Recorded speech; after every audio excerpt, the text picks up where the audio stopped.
Alors, ce soir, c'est la dernière lecture de la série 10-10-10-19. La dernière lecture de Conte d'O'Neill était hier soir, c'est-à-dire Conte d'O'Neill dans sa version originale de 2006. Ça se terminait avec la petite maudite princesse. Alors, pour que mon concept puisse exister, il fallait que j'ajoute un texte. Donc, j'ai ajouté le texte que j'avais interverti avec l'ami de Jack pour la version 2012 de Conte d'O'Neill. Alors, ce soir, la petite poussette.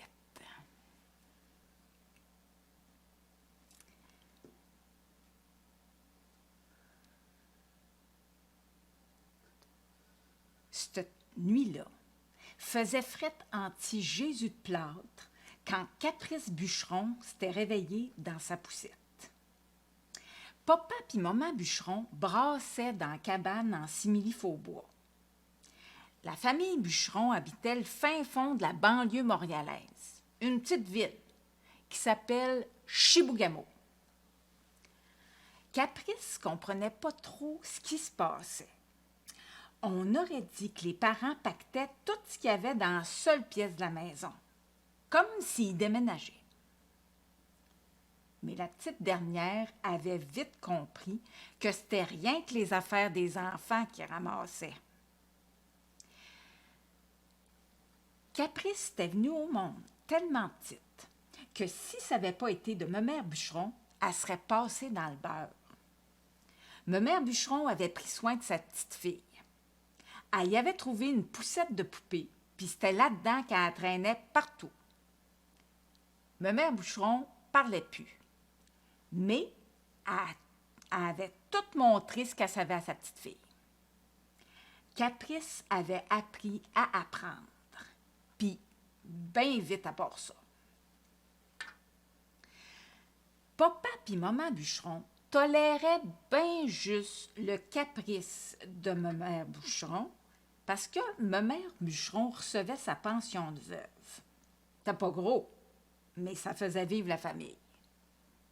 Papa Bûcheron, lui, faisait des arbres miniatures qu'il vendait à un bonhomme tout croche. Il y avait les jambes croches, le dos croche, les doigts croches, les yeux croches, les dents croches, la langue croche, puis la bouche croche.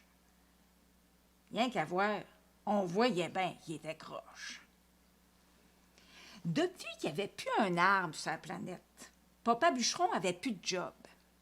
Ça fait qu'il fabriquait des arbres miniatures avec des couettes de fil électrique. Il y avait à main habile puis minutieuse. Chaque arbre qu'il créait s'avérait le portrait d'un arbre qu'il avait connu puis côtoyé personnellement. Il avait commencé à en donner à ses voisins. Puis le village d'à côté en voulait et tout.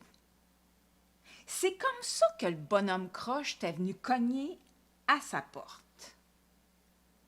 Caprice s'en rappelait bien comme faux parce que c'est cette journée-là que l'hiver est arrivé au beau milieu du printemps, puis il n'est jamais reparti. Le bonhomme croche avait dit à Papa Bûcheron qu'il allait le mettre riche s'il fournissait ben des arbres. Ben des arbres. Papa Bûcheron était venu ben énervé. Ben énervé. Ma mère Bûcheron, elle ne trustait pas pantoute le bonhomme croche. Mais Papa Bûcheron voulait rien savoir. Puis il s'était mis à travailler bien fort. Ben fort. Il faisait des arbres jour et nuit. Il y en avait partout dans la maison. Quand il venait avec son camion tout croche, le bonhomme croche vidait le vin de pissenlit pendant que Papa Bûcheron et ses frères chargeaient le camion d'arbres. Il donnait quelques cents à Papa Bûcheron en lui disant qu'il donnerait le reste une fois que toute la commande serait finie. Puis, immanquablement, dans le milieu du mois, Papa Bûcheron recevait un message qui disait d'en rajouter. Papa Bûcheron fournissait pas. Fait que le bonhomme Croche s'en plaignait, puis il en profitait pour réduire le montant convenu qui finissait jamais par y donner. Chaque fois que le bonhomme Croche venait, faisait plus frette. Maman Bûcheron pouvait plus faire son vin de pissenlit. Plus rien poussait dans le potager qui restait gelé à l'année. Ma mère Bûcheron s'inquiétait pour son fils qui dépérissait. Mais heureusement, sa petite Caprice l'aidait à vivre. La petite Caprice grandissait. Pas beaucoup, mais assez pour aider sa grand-mère. Sa poussette restait son seul refuge, son seul jouet. Si bien qu'on entendait la poussette de la petite par-ci, la poussette de la petite par-là, tellement que ça a glissé vers la petite poussette. C'est comme ça que Caprice est devenue poussette, sauf pour sa grand-mère, comme de bien entendu. Mais ma mère Bûcheron est morte un jour de tempête de neige. Le jour que le bonhomme Croche venait chercher sa dernière commande puis régler le gros de l'argent qu'il devait à Papa Bûcheron. Il n'avait pas envoyé de message dans le milieu du mois, mais Papa Bûcheron continuait à travailler pour être certain de ne pas en manquer. Évidemment, le bonhomme Croche ne s'est pas présenté. Ma mère Bûcheron avait eu raison, puis ça l'avait rachevé. Il y a juste Poussette qui s'en est aperçue. Elle ne savait pas comment le dire aux autres. Ça fait qu'elle n'a rien dit, puis elle l'a veillé. Caprice était morte avec ma mère Bûcheron, restait juste Poussette. Papa Bûcheron disait que le bonhomme Croche n'avait pas pu passer à cause de la tempête, qu'il allait venir le lendemain. Le lendemain, faisait beau soleil puis frette. Pas de bonhomme Croche. Papa Bûcheron l'espérait tous les jours, en continuant de faire des arbres. Au bout d'une semaine, un mois, pas de bonhomme Croche. Ça commençait à sentir dans la maison. Tout le monde se demandait ce que ça pouvait être. Maman Bûcheron a fini par trouver le corps de ma mère Bûcheron en arrière de la forêt miniature. Ils ont sorti la grand-mère puis ils l'ont enterrée dans la neige.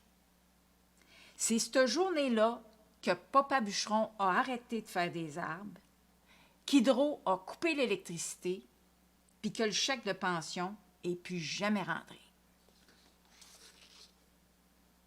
Faisait déjà frette dans la cabane en simili-faux-bois. Mais là, c'était plus tenable. Toute la famille dormait dans le grand lit en simili-faux-bois pour se tenir au chaud. Sauf Poussette, comme de bien entendu.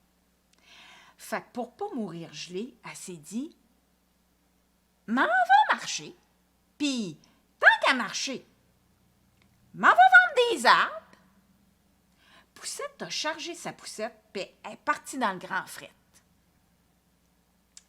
Dans le voisinage, personne n'en voulait, il y en avait déjà toutes. Mais plus elle marchait, plus elle en vendait. Petit à petit, elle a tout vendu. Elle est revenue à la maison avec quelques provisions, puis de quoi payer l'hydro. Elle est repartie pour en vendre d'autres. À la fin, il fallait qu'elle aille bien loin. Bien loin.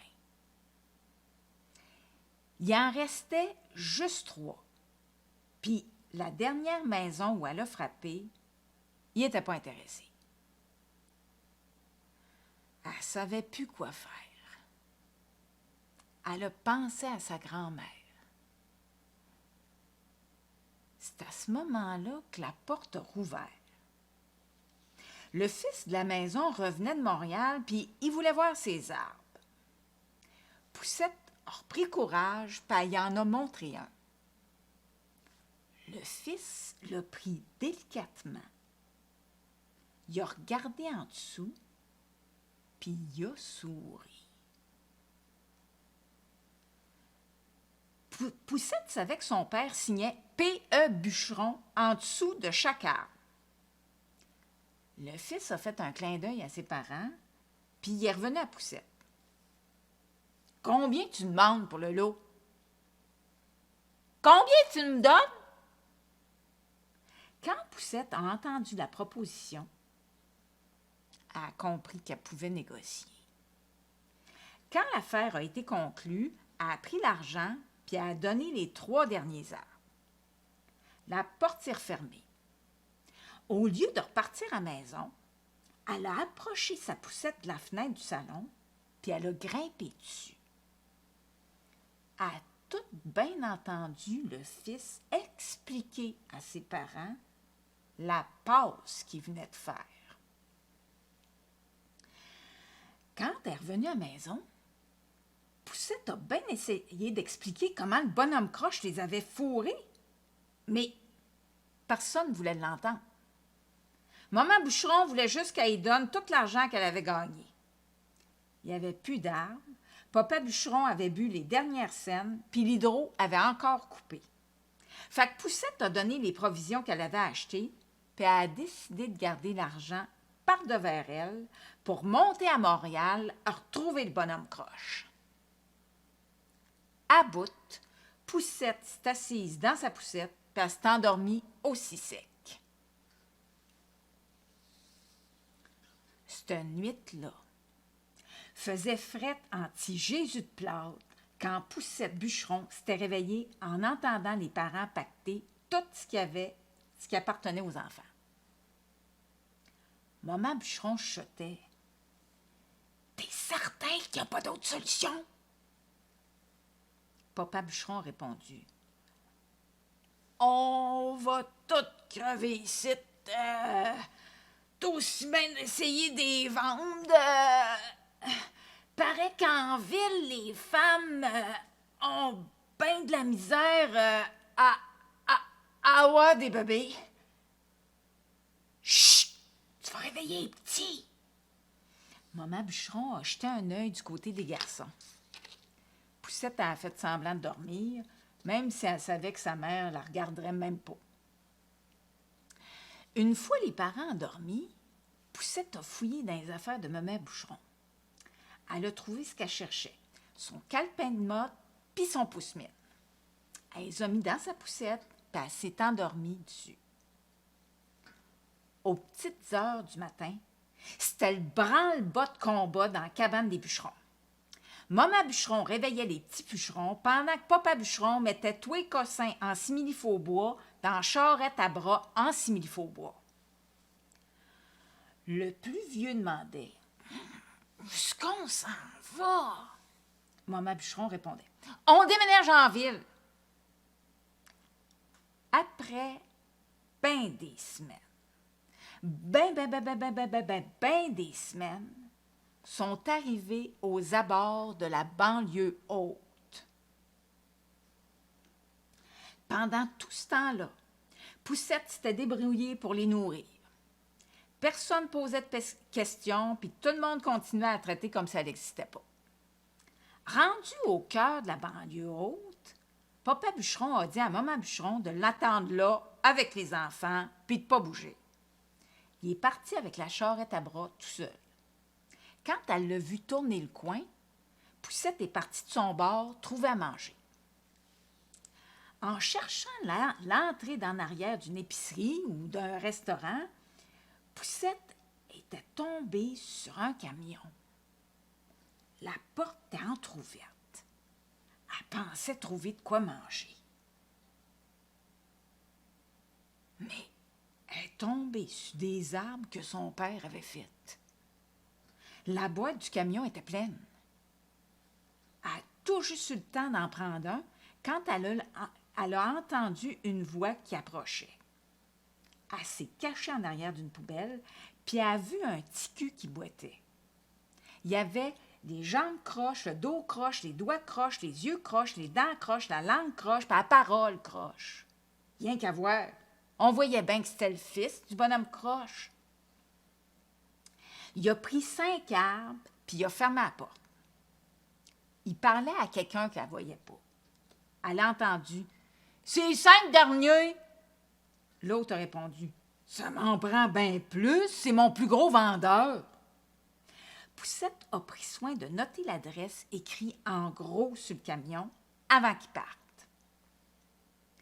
En empoignant sa poussette, elle a remarqué une étiquette qui pendait d'une des branches de l'arbre. En la lisant, Poussette apprenait que Paul-Émile Bûcheron avait vécu malheureux, exilé en France autour des années 1950 parce qu'il avait écrit un manifeste. C'était rien qu'un paquet de menteries. Papa Bûcheron s'était toujours appelé Papa E. Bûcheron, puis rien d'autre que Papa E. Bûcheron. Papa E, ça venait d'un surnom parce qu'il mettait des E partout quand il était saoul. En sortant d'en arrière des poubelles, elle a zioté une vieille paire de bottes. Il était bien trop grande pour elle. Mais, comme les siennes étaient finies, elle les a essayées. Ça y faisait comme un gant. Puis c'était confortable, comme si elle flottait. Elle s'était jamais sentie aussi légère. Ah, ben! Bon, c'était bien beau, mais il fallait qu'elle trouve de quoi manger. Elle n'avait pas aussitôt empoigné sa poussette qu'elle était déjà rendue 10 portes plus loin, juste comme un cuistot sortait des restants. Elle s'était empressée de tout ramasser. Elle n'avait pas entamé sa marche pour retrouver Maman Bûcheron et ses 6 frères, qu'elle était déjà rendue. Oh, ben! C'était des bottes magiques! Papa Bûcheron tournait le coin de la rue. Il titubait, puis la charrette à bras avait disparu. Il avait tout vendu pour prendre un coup. Poussette a laissé ce qu'elle avait apporté à manger, puis a pris le calepin avec l'adresse du bonhomme croche. Elle n'avait pas fini de la lire, qu'elle était déjà rendue à Montréal. Ah, ben! La nuit était tombée, puis la porte était barrée. Mais en passant par en arrière, elle a trouvé l'entrepôt ouvert. Les arbres que son père avait faits pendant des années étaient tous classés. Mais il y avait aussi d'autres sections avec bien d'autres objets d'art. Le bonhomme croche exploitait bien du monde.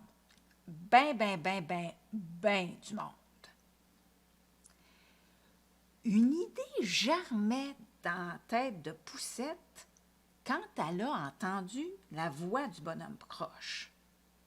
Bien cachée dans la forêt miniature, Poussette a suivi tout ce que le bonhomme croche expliquait à une fille qui avait les jambes croches, le dos croche, les doigts croches, les yeux croches, les dents croches, la langue croche, puis la parole croche. Rien qu'à voir, on voyait bien que c'était la fille du bonhomme croche. Avec les révélations qu'elle entendait, Poussette finissait de mettre en place toutes les pièces du puzzle. Grâce aux preuves puis aux témoignages que Poussette avait ramassés, le recours collectif a eu raison de la famille Croche. Ses 6 frères ont appris à faire des arbres aussi bien que Papa Bûcheron, puis à les vendre partout sur la planète. Poussette a continué à défendre les artistes après avoir fait des études sur le droit d'auteur. Mais l'hiver n'est jamais reparti. Puis un matin, Poussette est sortie. Elle a pilé sa queue de la petite souris qui a fait « Kit, kit, kit, mon histoire est finie. » Et voilà, mon histoire est finie. Merci à vous. Hey, je voulais juste dire un petit mot en finissant à nos amis virtuels. Merci à vous, les amis en réel, et merci à vous, les amis virtuels, qui avaient embarqué dans ma folie aussi promptement. Et je vous en suis très, très, très chaleureusement reconnaissant. Alors, à plus pour une autre série